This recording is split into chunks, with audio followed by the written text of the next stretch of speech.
I don't have to swear. I don't have to say anything but the truth. There is God, and God is. I heard his voice. He spoke. He spoke and he said, love on earth must be. Love was unique. Love was just phenomenal. Love was 5 uniquely talented individuals. Love is everybody's group. I'd like to understand just why I feel like I have been through hell, but you tell me I haven't even started yet. To live here, you've got to give more than you get. That's I know, but I said it's alright. I'd like to understand today, then maybe I would know who I was when it was yesterday. The seasons and the reasons are on display, and I know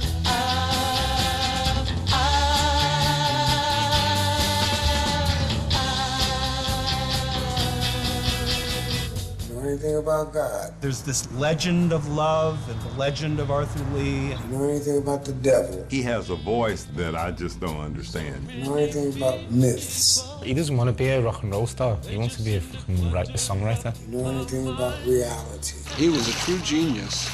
throw it away, throw it again. They were the top band. They were the top dog. This area took that one group to heart and made it its own. LA was an extraordinary city at that time. It was the freest place in the world. There's no reason why this group should not have gone all the way.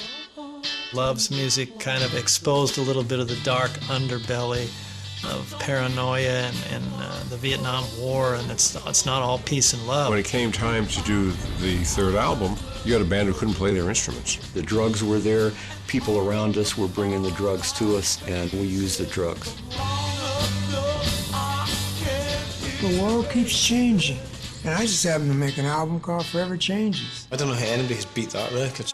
It's one of the greatest records ever. It sounded truthful, and it sounded like it was from the street, and they lived it. It's the nearest anything musical is coming to changing my life. Nothing lasts forever, and my group is a part of nothing, I guess, because it didn't last. Music is a very special gift, and if you don't devote yourself to it, then it will definitely leave you. At least 10 different ways to tell this story. I'm gonna tell you something. If I blink right now, I'm telling a lie. If I blink right now, I'm telling the truth.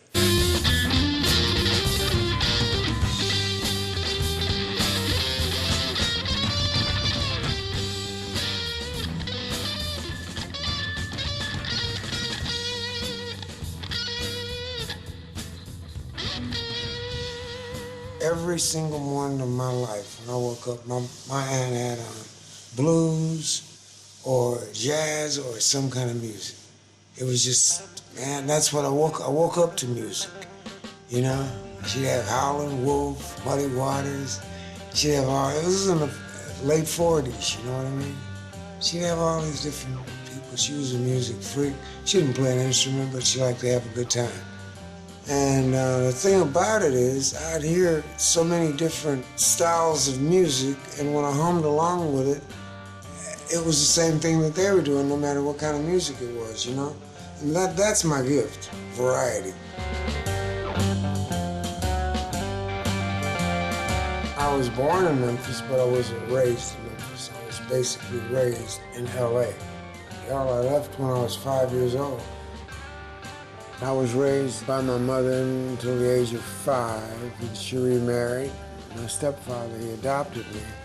My name was Taylor, Arthur Taylor, and he changed it to Lee through the adoption papers and stuff. So I've been Arthur Lee ever since, you know. I grew up real quick. I grew up and I never liked hanging around kids my age. I was wild in the streets, you know, tough guy, bully, da-da-da. Whatever, you know. I was an only child, so I had to fight my way to school, fight my way back sometimes. Well, I was brought up in Los Angeles, I guess called the west side of Los Angeles, and 2 doors down from Arthur. Our family goes back to before we were even born. From Memphis, my grandmother and his mother were friends. They were both school teachers. And we were born in the same hospital, as a matter of fact. I was about 8 or 9 when we moved. And just coincidentally, we ended up moving a few doors down from each other. And we hit it off again right away.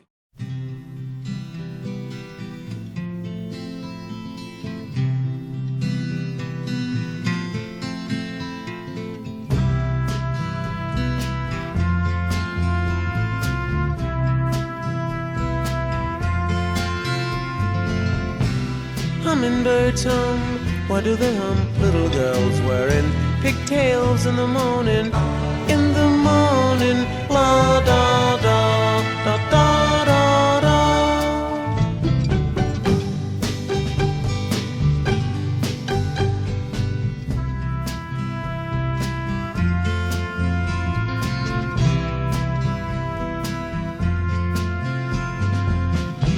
Merry-go-rounds are going round, spinning all over the town in the morning, la da da da da da da.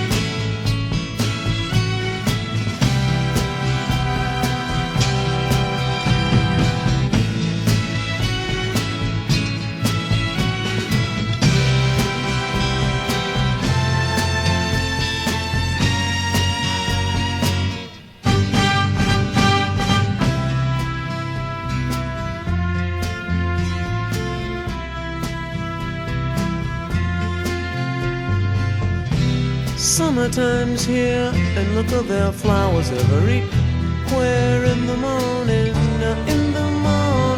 la da da da da da da.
See that big round, that oval-shaped building over there? Well, that's their gymnasium. That's where I broke the Dorsey High School basketball record. Hummingbirds hum, why do they hum? Little girls wearing pigtails. That's Susan Miller Dorsey. Who the hell is Susan Miller?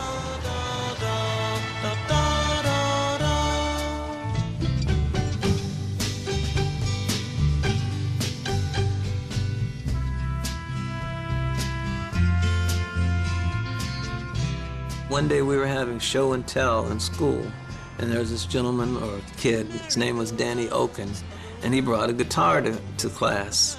And for some reason, he had to go to the nurse's office, and he asked me to take care of the guitar. And so I'm holding his guitar and I'm strumming it. It was a Harmony Sovereign. And it was just electrifying, just the feeling of the guitar. It kind of was like tickling your soul, basically. It's like, I would imagine that's how God feels, you know, to feel the vibrations. It's such a fantastic feeling, the guitar, that I just fell in love with it. I know when I got started is when I saw Johnny Echoes in a high school assembly playing the guitar. I'm saying to myself, interesting, you know what I mean? It really blew my mind. I saw all of the girls, you know, they were coming after us and, you know, waiting in line to talk to us. And, you know, that was a first, you know, from being shunned and all of a sudden being, you know, the center of attention. So right away, you know, we saw this was our ticket. Now, I'm trying to break the high school record in basketball and all of that. And all these athletical things that people look like they're twice the size I am. And it's going to be a problem here. I don't want a problem. You know what I mean? I know how to play this instrument, and I made up in my mind that I was going to become a musician. We got a group together with Arthur playing bongo drums, and then Arthur switched over to keyboards. We would play bar mitzvahs and weddings, funerals, whatever they needed the music for, we were there. That's when I started my march towards Capitol Records, because I wasn't going to be a failure mate, but I wasn't going to be a doctor, a lawyer, an Indian chief either. Like my mother thought that that's the way life goes. Be a doctor, da-da-da-da-da. And you know what? Something just don't ring right here, moms. You know what I mean? I'll show you how I used to leave. There's a gate down here. That's the administration building. There used to be no cop cars here, no metal detectors, none of that stuff. And this is where I rode hummingbirds home, where we turned around back there. Why do they hum? Little girls wearing pigtails. But there used to be a guy here, he was called a safety. He used to let me out of this gate right there, and I'd start my walk to the Capitol building. So I took from here, that street there, down this street, Farmdale, all the way down this street to Crenshaw. Once I heard the sound out of that auditorium and the roar from the crowd, it was more than breaking the school record back there. It was more than running track and winning first place in that. It was just, I just felt something, man, and I knew I can do this, you know? So I started my walk.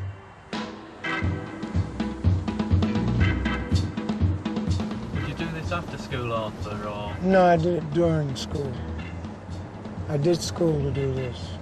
It was all rubbish, actually, because I learned at home. My mother was a school teacher. Her aunt was a principal. My mother's sister's a school teacher for 55 years. My cousins are all school teachers. Jesus Christ, I couldn't wait to get out of school.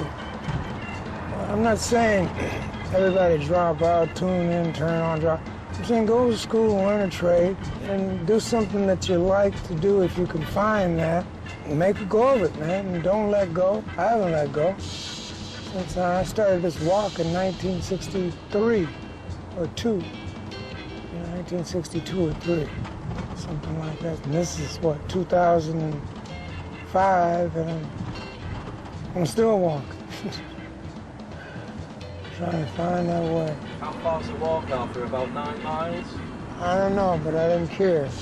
Just as long as I got there and somebody listened to my tape that I made on my little 2-track, whatever, you know, recorder. At that time, they didn't have security cards at the desk. So I'd look on the wall and I'd read the wall and I'd see different names. And I'd just pick a name and see if I could go up the elevator to that place. And knock on the door and see if they were interested in a young black man like me. The end of the street here is Wilshire Boulevard, the so-called Miracle Mile or whatever the hell. Quite a difference when you cross Wilshire of the look of the houses and the whole bit. Look at these fucking houses. You know what I mean? That's a house. Jesus Christ, it looks like the fucking castle thing. I'd walk through here. They were all white. Everybody was white. I walked through here, a little black boy walking through here. Nobody bothered me. They didn't know what the fuck I was doing. I didn't care less of what they're doing. Probably writing songs along the way, you know, thinking about it, thinking about the group, thinking of how I could put a group together. It's my first experience. And when I got signed to Capitol Records, it just was the thrill of my life. Because Nat King Cole was on Capitol. Everything's cool about the record, but the music, I don't like the music. So I wasn't going to give them my best music. I was going to give them my second best to see if they cheated me out of my money or I got paid, you know what I mean? At 15, I was thinking like that. And at 60, I'm thinking like that. This is Hollywood and Vine, and this was my final destination. I go in here, into the Capitol building, and knock on people's doors until someone listened to me. And that's about the extent of my,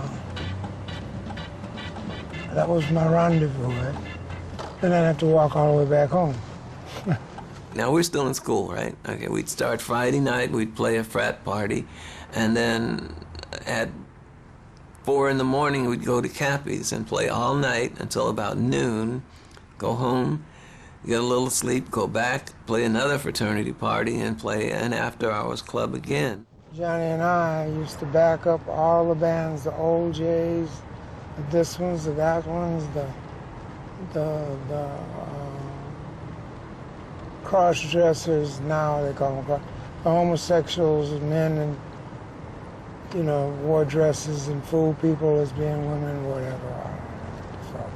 And that was with Billy and Arthur and me and Jimi Hendrix, Jimmy James then, and Alan Talbert and Fleckenstein. We didn't really have a manager, an agent at that time. Arthur just kind of handled all of these, he handled just all of that. He acted as manager, agent, you know, got us bookings and different jobs. We did some very strange jobs. I mean, I remember we played at a place down on Western and what is now Martin Luther King Boulevard. And they weren't going to pay us or pay us right. And so Arthur got into a confrontation. The first time I ever saw a gun come out. And the manager pulled out a gun, and Arthur, I guess, still confronted him. And whatever happened, we ended up getting our money. So he must have done a good job there. We kind of let Arthur handle all of that. Arthur and myself would do recording sessions with Delphi, with Richie Valens' label. We were like the house songwriting team, rhythm section, guitar players for them, so we did just about everything with them. We were like old hands, like we'd been playing for decades when we were still kids. The first place that we really had a standing gig was at a place called the Beverly Bowl, which was out in God knows where. It was out in El Monte or someplace. And that's where we kind of honed things and got things together. And at that point, that's when I brought in Don Conca and introduced him to Arthur, which Arthur's either very happy about or very unhappy about, I don't know. He was just a fantastic drummer. He was sort of like a Max Roach, Gene Krupa type drummer, and he had his own following. He had an entourage that would follow him around just to hear him play. He was that good. A lot of drummers and a lot of people used to see him come and do his thing, man. They used to see him flipping the sticks and the crossovers and the different things he do. He'd take a fucking hour solo. Yeah. From the Beverly Bowl, that's when we went over and played at the Brave New World. That's where Brian came into the picture, at the Brave New World. I used to hang around with the Byrds. They were like his idols. And he wanted to be in the band, but he became a roadie, you know. The Byrds were a powerful group then. They were the #1 group in Hollywood. They had the crowd, and it was an incredible scene. The whole art crowd was there. You know, Vito and Carl and Vito Sue and all of these people. The dance floor was just packed with these. They weren't hippies, you know. They were art students, and they were artists, and they were having a good time. And so, you know, all the bands in Hollywood wanted that crowd to be in their club. That was basically the reason that we hooked up with Brian, because Brian being a roadie with the Byrds, he had access to a lot of these people. And when Brian became part of the group, they came along too. Well, the Tambourine Man tour ended. Byrds stayed in England to hang out with the Beatles. I came back to LA and there was a void. And in Ben Frank's parking lot, I met up with this guy, Arthur Lee, and he was interesting type. Whatever he was doing, I said, wow, this guy seems like he'd be interesting to have in the band. He had long locks of red hair and freckles and striped pants and this scarf around the neck. I said, I'm saying to myself, shit. I actually met Arthur. His car was stopped here. I got in and he pulled in right here. And I needed to get somewhere. I don't remember what it was. I needed to be someplace. And we all got out and stood out and talked to each other and then jumped back in the car and he drove me wherever I was going. He had a little silver blue Corvair that he drove for years. And later on I found out that he was in a band and I auditioned and I was in the band within a week, I think. It was a very, very good sounding group then. And wherever we played, we would fill the places. And so we thought at that point it was ready to go. I guess we'd kind of be a pretty big group in Hollywood as the Grassroots. And then all of a sudden, there was a record released by a group called the Grassroots, a record called something Bob Dylan wrote, I don't know. But anyway, that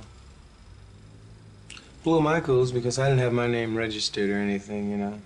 And the vibration that I got wasn't very good. So instead of reacting in the normal way that I would if someone stole something from me, I chose to do just the opposite, which was love. So that's how I got the name of the group, or I thought of the name of the group. Have you been able to live up to it, do you think? Well, I found out that everybody was love, and I was just a part of love. My very first experience of love was when I stumbled into a club called Beto Litos. It was near Shelley's Manhole, where we saw Coltrane and Miles Davis. And here was this group, and they were deafeningly loud, and they were mixed racially, and my mind was blown, to use a 60s term. It was like the Black Hole of Calcutta with a door charge. But what was great about it was the music and the people, and there was everybody. Every kind of freak you could imagine, and some people who were just gorgeous. It was the early flowering hippie scene, you know, lots of scantily clad young girls, and I was a teenager, and that was very stimulating.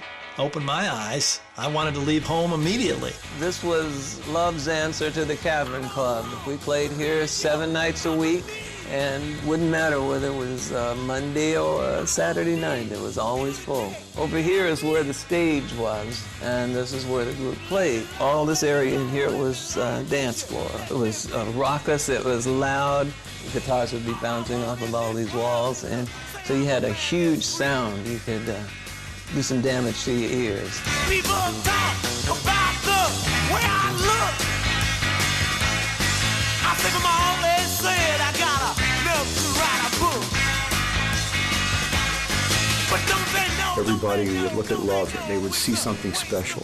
It was sort of a minor Beatle thing in its own little way here, where, you know, each member had his own little fan base.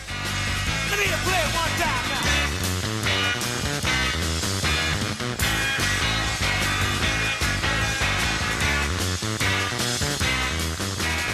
We were the best band in Hollywood. We were the most different band in Hollywood. I had the first integrated rock group. I mean, as good as the Beatles were, the 4 white boys. As good as the Rolling Stones are, they got a black bass player. We finally picked up on something. That's a little different, but it's meaningless. Here we've got a psychedelic black man, which sort of like what Hendrix did a little later, which was so outside the box of African American, and it's, thrilling when those boundaries are crossed. It was very unusual. The riots were going on in Los Angeles. That was a huge thing. I mean, Compton was just trash. I thought it was a beautiful sight to see, just musicians. It didn't matter what color you were, you were just great musicians, and these guys were just fantastic. Every time they played, there was a line down the street. That became like a street fair. There was more action going on outside the club than was going in. Okay, we're at Cosmo's Alley. If you can notice down there, that's about 100 yards is the end of the alley. That was blocked off. And then they blocked this off, and they would have these Voice of the Theater speakers here. There would be some down there and across the street. And people would pay to get in here because this was an alley. It was a private street, basically, so they could block it off. And people paid admission just for the honor of dancing. They didn't get to see the group or anybody inside, but they were part of the festivities anyway. That was a spontaneous thing. Nobody said, hey, everybody come over here. They all came here because something was happening, and it was the beginning of a movement.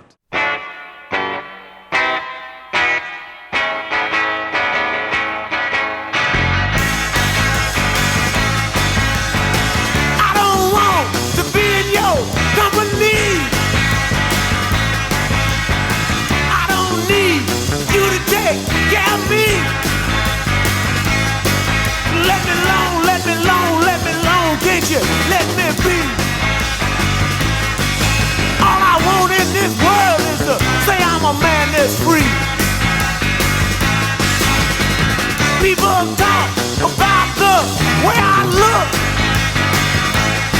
I think I'm always said I got enough to write a book. But don't they know it's a waste of breath. Cause I don't wanna be like them, all I want is to be myself. Let me play it one time now.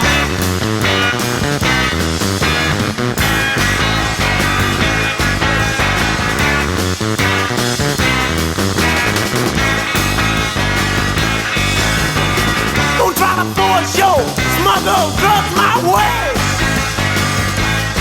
Cause baby I cleanse my soul and I say that's where it's gonna stay.